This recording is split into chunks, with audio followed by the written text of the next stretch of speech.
Hello दोस्तों, स्वागत है आपका मेरे इस यूट्यूब चैनल STR अकेडमी पर, जहां पर हम आज सेल सिग्नलिंग के बारे में पढ़ेंगे। तो चलिए शुरू करते हैं। Cell signalling.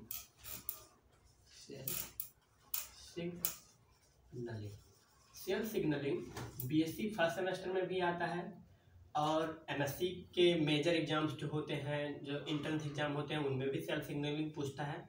और सेल सिग्नलिंग CSR नेट जैसे बड़े एग्जाम्स में भी पूछा जाता है।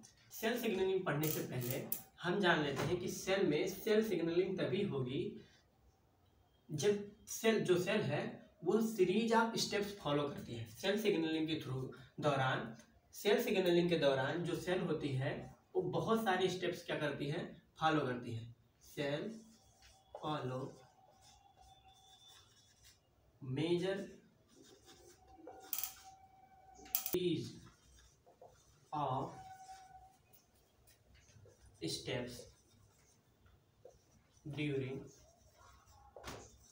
cell signal।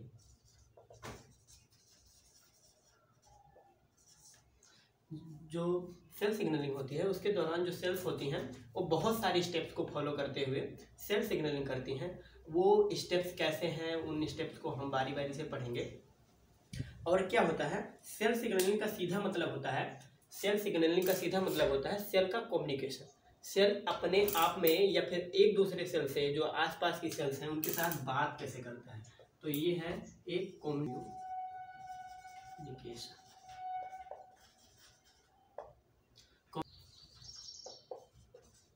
With another cell. एक दूसरी सेल के साथ क्या करेंगे, कम्युनिकेट करेंगे। और तीसरी मेजर बात यह है कि अगर कि इसकी प्रिंसिपल की बात की जाए, सेल सिग्नलिंग के प्रिंसिपल की बात की जाए, तो सेल सिग्नलिंग होगा कैसे। सेल सिग्नलिंग में ये होगा कि सेल्स के पास अपने खुद के रिसेप्टर्स होंगे और सेल के पास कोई लिगेंड आएगा या कोई सिग्नल आएगा, लिगेंड के थ्रू आएगा, हार्मोन के थ्रू आएगा या फिर किसी और एलिमेंट के थ्रू आएगा। तो वो क्या करेगा, सेल के जो रिसेप्टर्स हैं उनके साथ बाइंड करेगा और फिर वो रिस्पॉन्स करेगा। तो आप ऐसे देख सकते हैं कि जैसे मान लेते हैं यहाँ पर एक सेल है, क्या है, एक सेल है और इसके पास क्या है, ये रिसेप्टर है, ये रिसेप्टर है, ये क्या है, एक रिसेप्टर है। और बाहर से कोई लिगेंड यहाँ पर आता है, कोई लिगेंड ऐसा है जिसका नाम दे देते हैं लिगेंड है, ठीक है।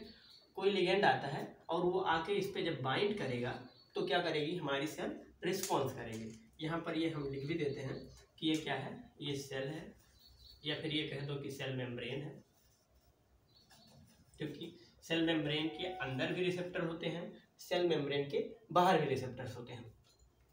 और ये क्या है, मान लेते हैं रिसेप्टर। तो प्रिंसिपल क्या है सेल सिग्नलिंग का, अगर यहाँ पर मैं हेडिंग भी डाल दूँ कि प्रिंसिपल क्या है सेल सिग्नलिंग का, तो सेल सिग्नलिंग का सीधा सा प्रिंसिपल क्या है कि सेल तभी रिस्पॉन्स करेगी जब कोई लिगेंड आकर उसके रिसेप्टर से बाइंड करेगा। सेल्स के प्लाज्मा मेम्ब्रेन पर, सेल मेम्ब्रेन पर क्या होता है, रिसेप्टर्स होते हैं, सेल के अंदर भी रिसेप्टर होते हैं और उन रिसेप्टर्स पर जब लिगेंड आके बाइंड करता है तो सेल क्या करती है, रिस्पॉन्स करती है।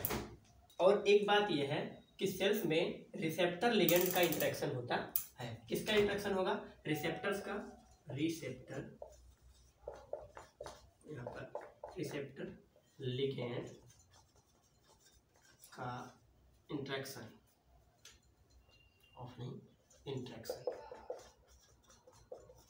रिसेप्टर लिगेंड इंटरेक्शन होगा। अब सेल सिग्नलिंग में हमने मेजर जो चीज़ें देख ली, क्या क्या है, सेल फॉलो करेगा सीरीज ऑफ स्टेप्स, ढेर सारी स्टेप्स फॉलो करते हुए सेल सिग्नलिंग करेगा। कम्युनिकेशन विद अनदर सेल, मतलब कि एक सेल क्या करेगी, सेल कम्युनिकेट, सॉरी यहाँ पर सही से लिख देते हैं, सेल कम्युनिकेट विद अनदर। एक सेल दूसरी सेल से कम्युनिकेट करेगी और जो इसका प्रिंसिपल होगा वो क्या होगा कि सेल मेम्ब्रेन पर क्या होगा, रिसेप्टर होगा और उस रिसेप्टर पर कोई लिगेंड आके बाइंड करेगा तो क्या करेगी, सेल रिस्पॉन्स करेगी। और जो रिसेप्टर और लिगेंड का इंटरेक्शन होता है, सेल में रिसेप्टर और लिगेंड का इंटरेक्शन होगा। अब इसके आगे हम लोग क्या करेंगे, types of cell signalling. Cell signalling के टाइप कितने होते हैं इसके बारे में पढ़ेंगे। तो वैसे मैं आप लोगों को बता दूं, सेल सिग्नलिंग 4 तरह की सेल सिग्नलिंग होती है, जस्टाक्राइन, पैराक्राइन, एंडोक्राइन और ऑटोक्राइन। अब ये डिपेंड करता है कि कैसे सेल एक दूसरे से इंटरेक्ट कर रही है, किससे इंटरेक्ट कर रही है, कहाँ इंटरेक्ट कर रही है, ये सब डिपेंड करता है इन सेल सिग्नलिंग में। तो चलिए अब हम लोग सेल सिग्नलिंग के टाइप्स को पढ़ लेते हैं। टाइप्स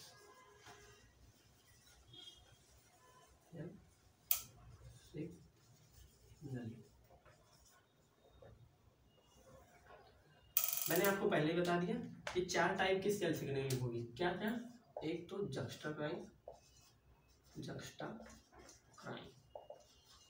दूसरी होगी पैराक्राइन,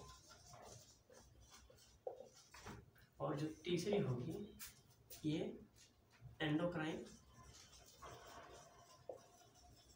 और जो चौथी होगी वो होगी autocrine. signaling that require close contact। ऐसी सिग्नलिंग जिसमें क्लोज कॉन्टैक्ट रिक्वायर होता है उसे जस्टाक्राइन सेल सिग्नलिंग कहा जाता है। इसका अगर एग्जांपल देखेंगे तो एग्जांपल में क्या होगा, जैसे कोई सेल है और उसका ईसीएफ यानी कि एक्स्ट्रा सेलुलर फ्लूइड उसके साथ क्या रहता है, एकदम कांटेक्ट में रहता है। तो सेल एंड या फिर सेल विथ ईसीएफ लिख देते हैं,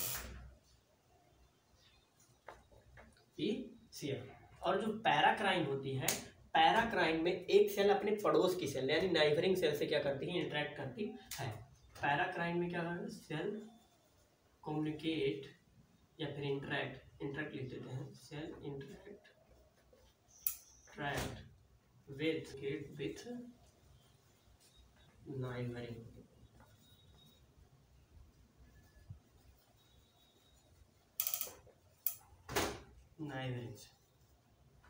ठीक है, एक सेल दूसरे सेल के साथ जब इंटरेक्ट करती है तो उसे क्या कहा जाता है, पैराक्राइन कहा जाता है। तो इसके एग्जांपल में देखा जाए तो जैसे कि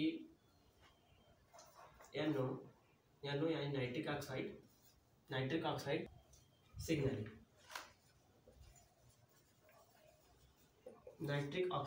सिग्नलिंग, और जो एंडोक्राइन सिग्नलिंग होती है ये होती है हार्मोन की सिग्नलिंग जो कि सेल के अंदर ही होती है। हार्मोन की सिग्नलिंग जैसे ब्लड के थ्रू सिग्नलिंग होती है, हार्मोन्स क्या करते हैं, ब्लड में मिल जाते हैं और ब्लड के थ्रू वो क्या होते हैं, बॉडी में पहुंच जाते हैं और अपने अपने रिसेप्टर से बाइंड कर जाते हैं। एंडोक्राइन सिग्नलिंग में मॉलिक्यूल यानी कि signalling molecule move through blood के थ्रू करेंगे। अगर इसके एग्जांपल्स लिखे जाएं तो क्या होगा, हार्मोन। और जो ऑटोक्राइन होती है, ऑटोक्राइन सिग्नलिंग तब होती है जब सेल खुद के साथ इंटरेक्ट करती है, अपनी सेल एक खुद सेल अपने आप के साथ इंटरेक्ट करेगी तो उसे ऑटोक्राइन कहते हैं, जैसे कि कैंसर सेल्स करती हैं। तो cell interact with cell signalling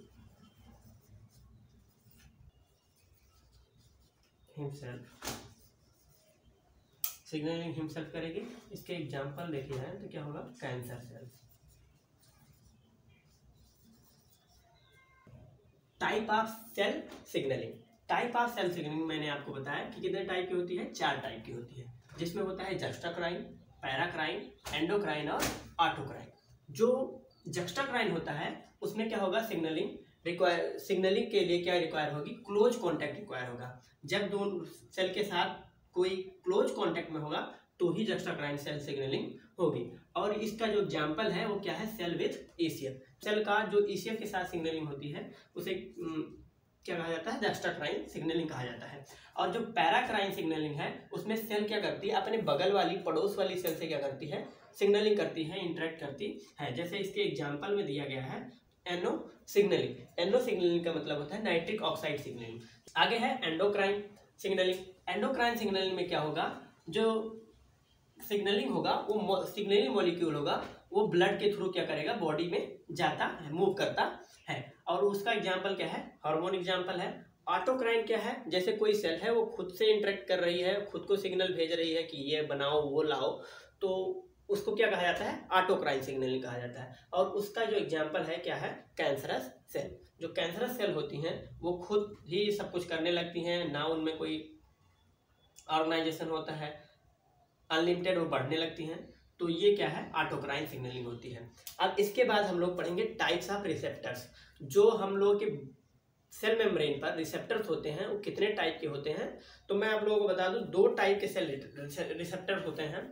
एक होता है, तो एक सेल सरफेस रिसेप्टर हो जाएगा और दूसरा जो होगा वो इंट्रासेलुलर रिसेप्टर होगा।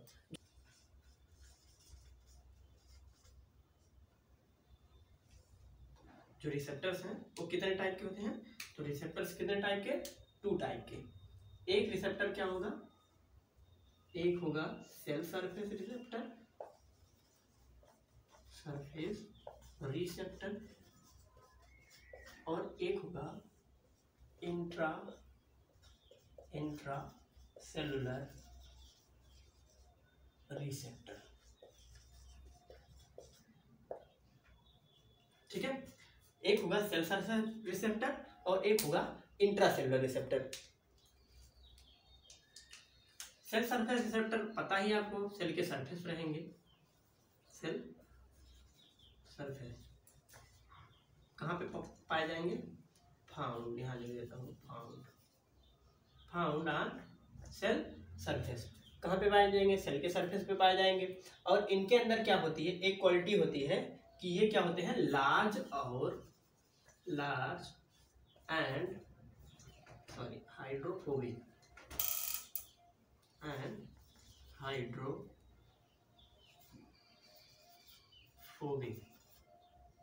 फोबिक नहीं, सॉरी फिलिक, हाइड्रोफोबिक नहीं, hydrophilic. Large and hydrophilic molecules के लिए होते हैं। ठीक है, ये क्या कैसे फंक्शन करेंगे, जो सेल सरफेस रिसेप्टर है वो हाइड्रोफोबिक मॉलिक्यूल हाइड्रोफिलिक मॉलिक्यूल्स के लिए और लार्ज मॉलिक्यूल्स के लिए वर्क करते हैं। और जो इंट्रासेलुलर रिसेप्टर होता है, इंट्रासेलुलर रिसेप्टर का मतलब ये है कि ये प्लाज्मा मेम्ब्रेन के अंदर रहेगा। क्या रहेगा, प्लाज्मा मेम्ब्रेन के अंदर रहेगा। यानी कि ये receptor present inside the cell के अंदर है। अब सेल के अंदर है तो सेल के अंदर हर कोई तो जा नहीं सकता, सारे मॉलिक्यूल्स नहीं जा सकते हैं, तो सेल के अंदर स्मॉल मॉलिक्यूल्स जाते हैं। स्मॉल मॉलिक्यूल्स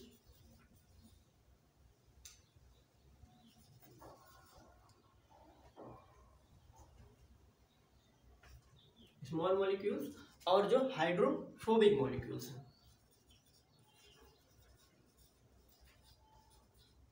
वही क्या करते हैं, अंदर जा पाते हैं। एक स्मॉल मॉलिक्यूल्स होंगे जैसे कि हार्मोन, ये सब छोटे छोटे मॉलिक्यूल्स होते हैं, बहुत छोटे मॉलिक्यूल्स, तो ये होते हैं। और हाइड्रोफोबिक मॉलिक्यूल्स जो कि वाटर से दूरी बनाते हैं, ऐसे मॉलिक्यूल्स क्या होते हैं, इंट्रासेलुलर रिसेप्टर से बाइंड करते हैं। अब हमने देख लिया कि टाइप रिसेप्टर 2 टाइप के हैं, एक सेल सरफेस रिसेप्टर और दूसरा है इंट्रासेलुलर रिसेप्टर। जो इंट्रासेलुलर सेल सरफेस रिसेप्टर है वो सेल के सरफेस पे पाया जाएगा। यानी कि सेल जो मैंने आपको बताया था बना के, कि मान लेते हैं ये कोई सेल है, ऐसे सेल है, तो इसके जो बाहर ये रिसेप्टर होंगे इनको सेल सरफेस रिसेप्टर कहा जाता है। लेकिन अगर इसके अंदर भी कोई रिसेप्टर है तो उन्हें क्या कहा जाएगा, इंट्रासेलुलर रिसेप्टर कहा जाता है। जैसे ये लार्ज एंड हाइड्रोफिलिक मॉलिक्यूल्स के लिए है, मतलब कि जो बड़े मॉलिक्यूल्स हैं यहाँ पे आके बाइंड करेंगे, और जो स्मॉल और हाइड्रोफोबिक मॉलिक्यूल्स होते हैं वो अंदर जाके बाइंड करते हैं। अब इसके बाद हम देख लेते हैं type of cell surface receptor. ये जो सेल सरफेस रिसेप्टर है ये कितने टाइप का होता है, सेल सरफेस रिसेप्टर। अब हम क्या पढ़ेंगे, type of cell surface receptor. Cell surface receptor कितने टाइप के होते हैं? 3 टाइप के होते हैं। पहला होगा ion gated channel, ion channel gated receptor, ठीक है। दूसरा होगा जी प्रोटीन रिसेप्टर यानी जीपीसीआर, यानी जी प्रोटीन रिसेप्टर। इसे जी प्रोटीन एसोसिएटेड रिसेप्टर भी कहते हैं। क्या? जी प्रोटीन एसोसिएटेड रिसेप्टर। और जो तीसरा है वो क्या है? एंजाइम। तीसरा है एंजाइम काइनेटिक, जीपीसीआर, जी प्रोटीन कपल्ड रिसेप्टर से कहते हैं, COUPLD कपल्ड रिसेप्टर कहते हैं। और ये एंजाइम कपल्ड रिसेप्टर कहते हैं। इसको क्या कहते हैं? एंजाइम कपल्ड रिसेप्टर, इसे कहते हैं एंजाइम कपल्ड रिसेप्टर या फिर enzyme associated receptor. Enzyme associated receptors. इसके फंक्शनिंग के लिए एंजाइम की जरूरत होगी। यहाँ पर जी प्रोटीन के रिसेप्टर्स होते हैं। जो मेजर रिसेप्टर्स होते हैं वो क्या होते हैं? जीपीसीआर रिसेप्टर्स होते हैं। सेल के प्लाज्मा मेम्ब्रेन पर सबसे ज्यादा रिसेप्टर्स किसके होते हैं? जीपीसीआर के होते हैं। और जो आयन चैनल गेटेड होते हैं ये बहुत ही कम होते हैं। एक्टिवेटेड, यहाँ पर लिख देता हूँ, एक्टिवेटेड थ्रू आयंस।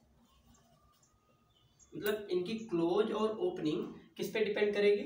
आयंस पे डिपेंड करेगी। पोटेशियम आयंस, कैल्शियम आयंस, इन पे डिपेंड करती है।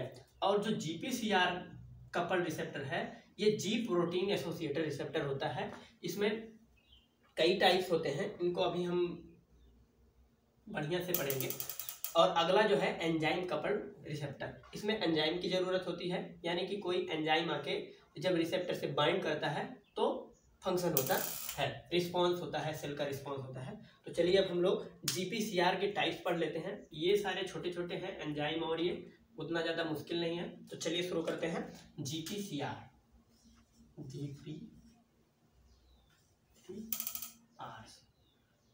मतलब जो जीपीसीआर सिग्नलिंग होती है उसे क्या कहा जाता है? जी प्रोटीन सिग्नलिंग भी कहा जाता है।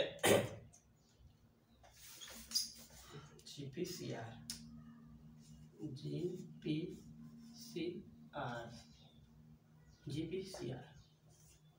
जो जीपीसीआर है इसे जी प्रोटीन एसोसिएटेड रिसेप्टर भी कहा जाता है। क्या होता है? जो जीपीसीआर होता है इसके सबसे ज्यादा रिसेप्टर्स होते हैं सेल मेम्ब्रेन पर। तो क्या होते हैं? Largest number of receptor present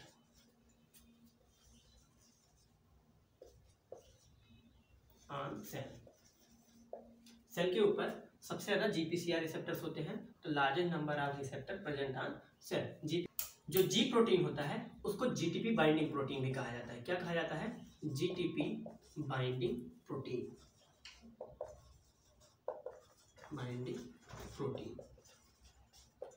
GTP binding protein मतलब guanosine binding triphosphate protein, guanosine triphosphate protein. GPCR receptor में क्या होता है कि जो प्लाज्मा मेम्ब्रेन होती है उसके ऊपर 7 ऐसे बाइंडिंग साइट्स होते हैं। 7 ऐसे बाइंडिंग साइट्स होते हैं। अभी मैं आप लोगों को फिगर में दिखा देता हूँ।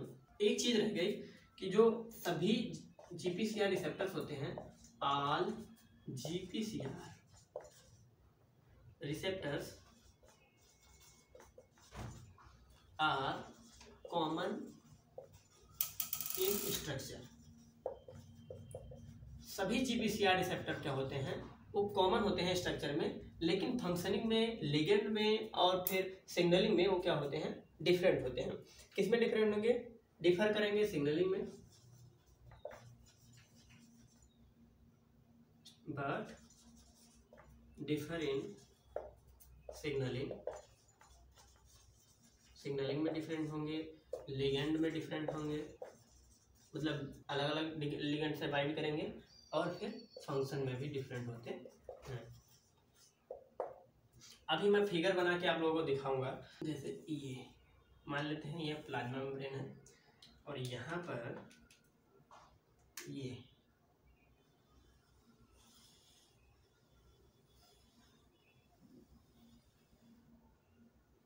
क्या होते हैं, 7 ऐसे बाइंडिंग साइट्स होते हैं। मतलब ये जो जीपीसीआर है ये 7 टाइम्स क्या करता है, प्लाज्मा मेम्ब्रेन को क्रॉस करता है। कितने टाइम्स, 7 टाइम क्रॉस करता है। यहाँ पर 1 time, 2 time, 3 time, 4 time, 5 time, 6 time, 7 time, ये 7 टाइम क्या करता है, क्रॉस करता है। ऐसे ये रिसेप्टर इस तरह नहीं होते। जो जीपीसीआर बाइंडिंग रिसेप्टर्स होते हैं वो होते हैं ऐसे चैनल की तरह। ऐसे जब हम लोग एक्चुअल फिगर देखते हैं या फिर डिजिटल फिगर देखते हैं तो उनमें ये ऐसे होते हैं, ऐसे चैनल के थ्रू तरह होते हैं, जिनमें नंबरिंग की होती है 1 2 3 4 5 6 7। वो तो हम खुद की सुविधा के लिए कर लेते हैं, वहाँ नंबरिंग नहीं होती है। तो चलिए ये क्या है, जीपीसीआर है मान लेते हैं। चलिए इनका नाम लिख दिया जाता है। ये क्या है, प्लाज्मा मेम्ब्रेन है।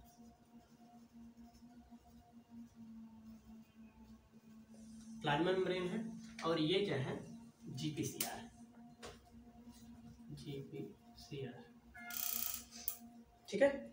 और ये जो जगह होती है, ये क्या होती है, कौन सी जगह है, साइटोसोल है। ये जगह क्या है, साइटोसोल।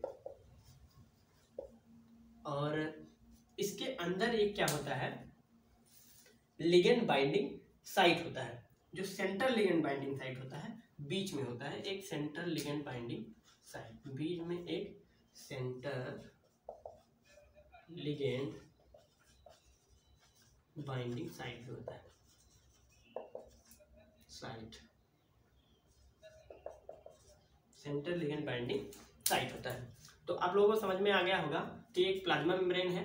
प्लाज्मा मेम्ब्रेन में 7 बार क्या होता है, क्रॉस करते हुए जीपीसीआर होता है। और जो जीपीसीआर है उसके सेंटर में एक सेंटर लिगेंड बाइंडिंग साइट भी होती है। ये सेंटर लिगेंड बाइंडिंग साइट है, ये जीपीसीआर है जो कि 7 बार प्लाज्मा मेम्ब्रेन को क्रॉस किया है। इसलिए इसको क्या कहा जाता है, सेबन ट्रांस मेम्ब्रेन रीजन। क्या कहा जाता है, सेबन ट्रांस मेम्ब्रेन रीजन। यहाँ पर मैं लिख देता हूँ seven transmembrane region. Seven transmembrane region भी होता है, यानी कि 7 टाइम्स ये प्लाज्मा मेम्ब्रेन को क्या किया है, क्रॉस किया है। आगे है जो जी प्रोटीन है वो होती कैसे है। जी प्रोटीन यानी कि जीटीपी बाइंडिंग प्रोटीन है, वो कैसे होती है इसको हम पढ़ेंगे। तो चलिए इसको हम मिटा देते हैं, ये जो फिगर है। इसके बाद जो जीपीसीआर में जी प्रोटीन होती है वो कैसे वर्क करती है, जी प्रोटीन। जी प्रोटीन क्या होगा, GTP binding protein, GTP binding protein.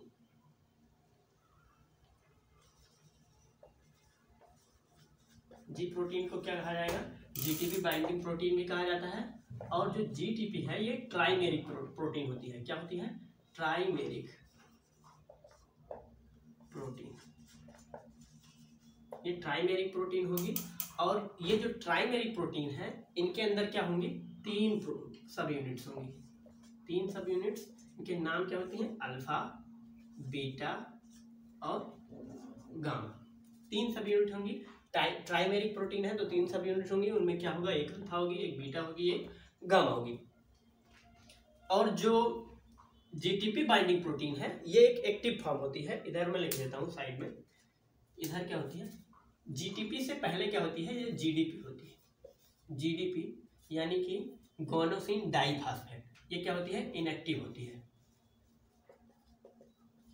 और जो GTP होती है ये क्या होती है, एक्टिव होगी।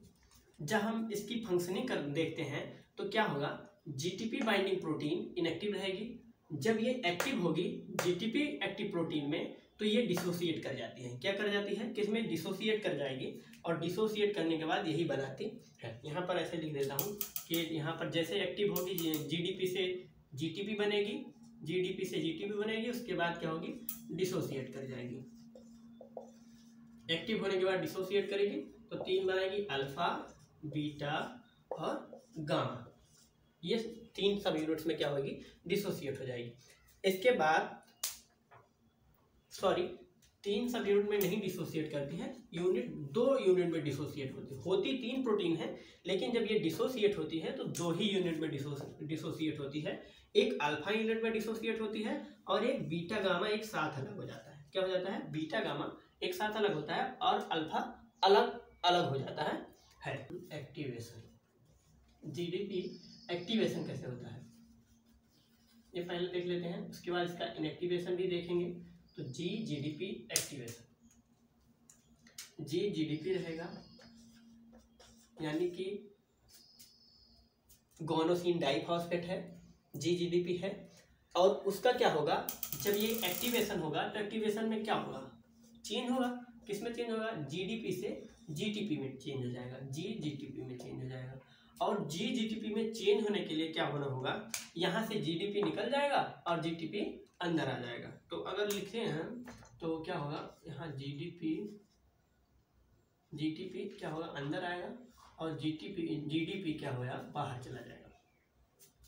अब इस प्रोसेस को करने के लिए क्या आता है, जेफ आता है। क्या आता है, जेफ यानी कि गुआनोसिन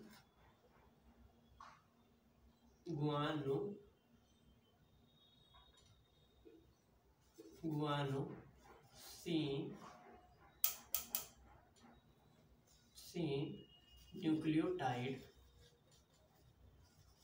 एक्सचेंज फैक्टर, नाम भूल रहा था मुझे, जेफ यानी कि गोनोसिन nucleotide exchange factor. गोनोसिन nucleotide exchange factor आएगा तो GDP को क्या करेगा, चेंज कर देगा GTP में।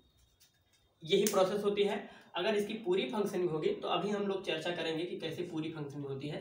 लेकिन इनएक्टिवेशन कैसे होता है, तो इनएक्टिवेशन भी देख लेते हैं कि कैसे होगा। इनएक्टिवेशन,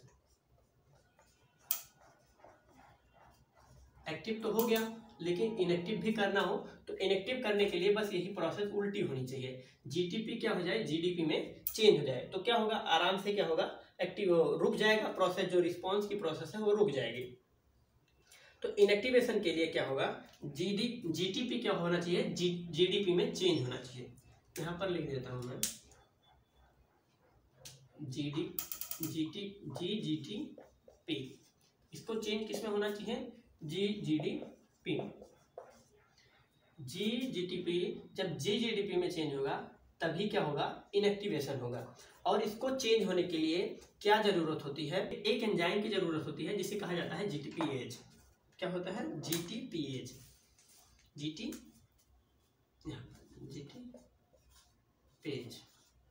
ये एंजाइम होती है जो क्या करेगा, हाइड्रोलिसिस करेगा। किसका हाइड्रोलिसिस करेगा, G अल्फा GTP हाइड्रोलिसिस करेगा।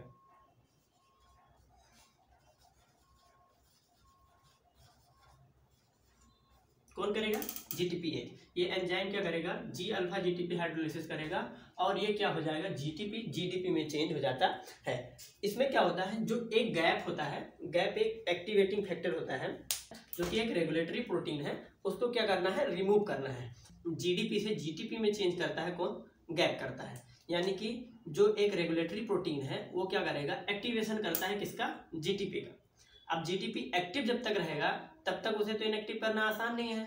तो अगर उसे इनएक्टिव करना है तो जो गैप है यानी कि GTPase एक्टिवेटिंग प्रोटीन है उसको क्या करना होगा, हमें बाहर करना होगा। तो यहाँ से अगर जब गैप बाहर निकलेगा, GAP यानी कि GTPase एक्टिवेटिंग प्रोटीन बाहर निकल जाएगा, तो क्या होगा, GTP GDP में चेंज हो जाएगा और ये प्रोसेस क्या हो जाएगी, इनएक्टिव हो जाएगी। इसमें देखो मैंने बताया था कि जी अल्फा GTP हाइड्रोलिसिस होगा और GTPase इसमें हेल्प करेगा। ये एंजाइम होता है, यही ऐसे एक रेगुलेटरी प्रोटीन होती है जो वो भी हेल्प करेगी कि GTP से GDP चेंज हो जाए। इसका नाम क्या है, जो गैप है उसका नाम होता है GTPase एक्टिवेटिंग प्रोटीन।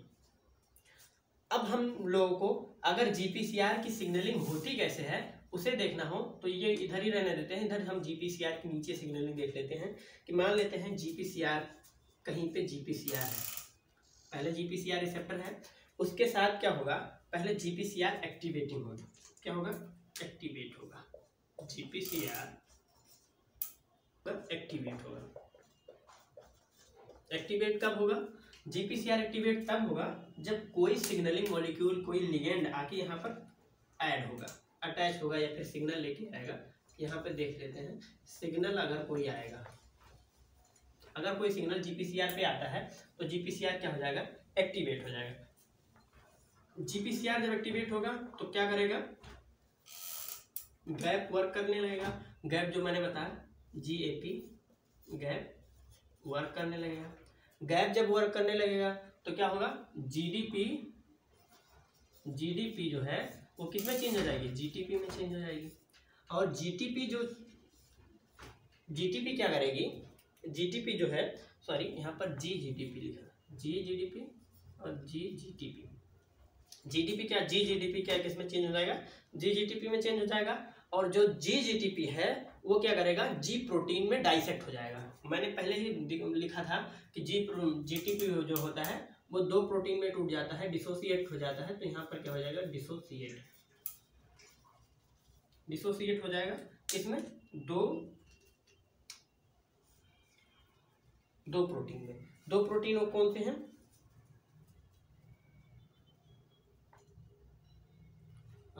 एक अल्फा प्रोटीन, एक बीटा गामा।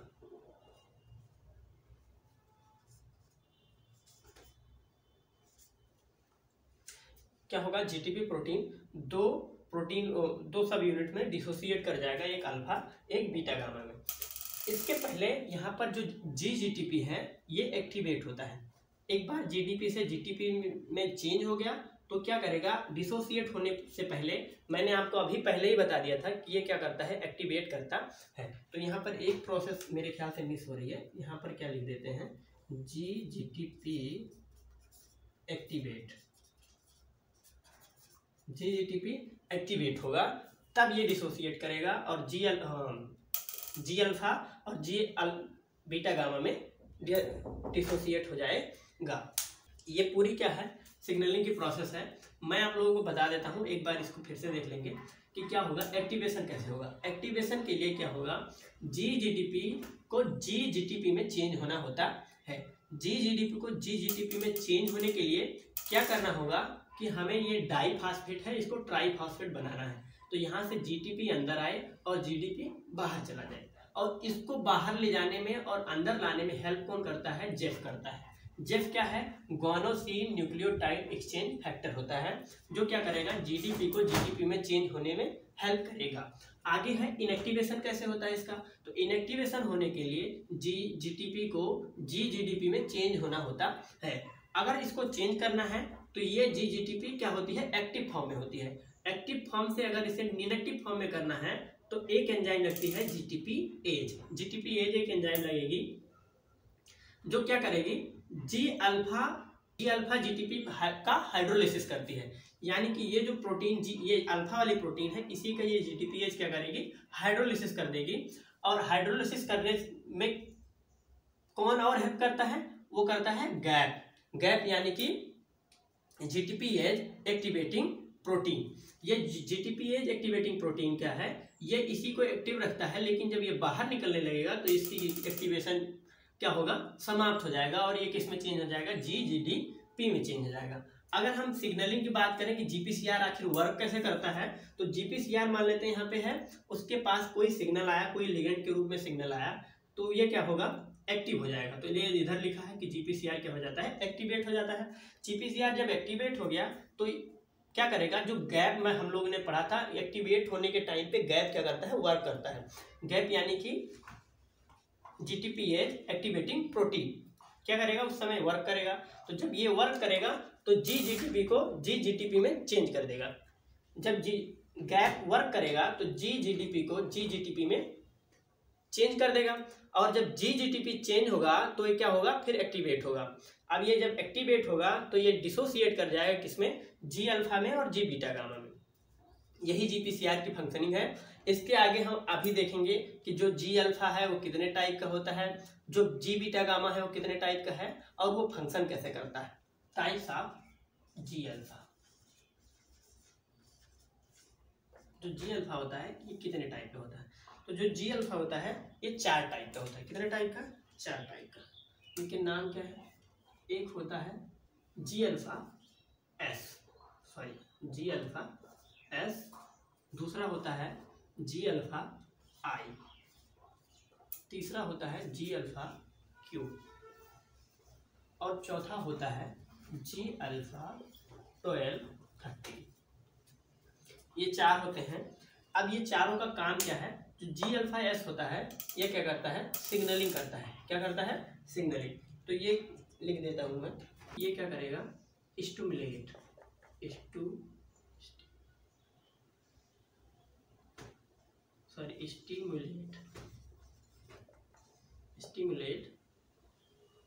एडिनाइल साइक्लेज।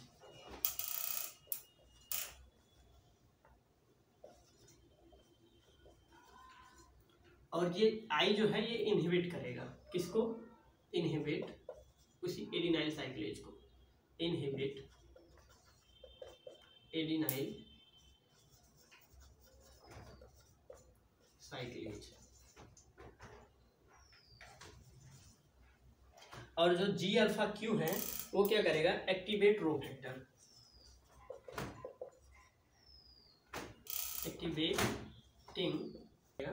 एक्टिव करेगा रो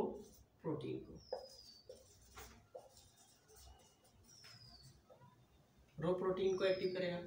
तो 4 है, G अल्फा के 4 टाइप हैं। सॉरी एक मिस्टेक हो गई है, ये जो G अल्फा Q है ये क्या करता है, फॉस्फोलाइपेज